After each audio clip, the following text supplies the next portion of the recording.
Hello बच्चों, let's read the question. A cycle tire burst suddenly. This represent an. Okay, so question देखें, एक cycle tyre आपका suddenly burst कर जाता है, तो ये क्या रिप्रेजेंट कर रहा है?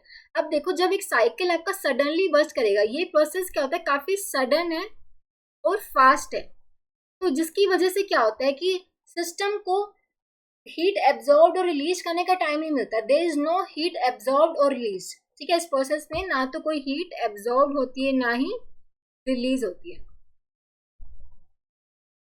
No heat absorb no released. ठीक है, ना ही एब्जॉर्ब होती है ना ही रिलीज होती है. एक प्रोसेस काफी सडन और फास्ट होता है, जिसकी वजह से क्या, इस प्रोसेस को हम बोल सकते हैं कि एडियाबेटिक प्रोसेस है. ना तो हीट एब्जॉर्ब हो रही है ना ही रिलीज हो रही है. ठीक है, तो हम बोल सकते हैं option D would be the correct choice. ये एक एडियाबेटिक प्रोसेस है.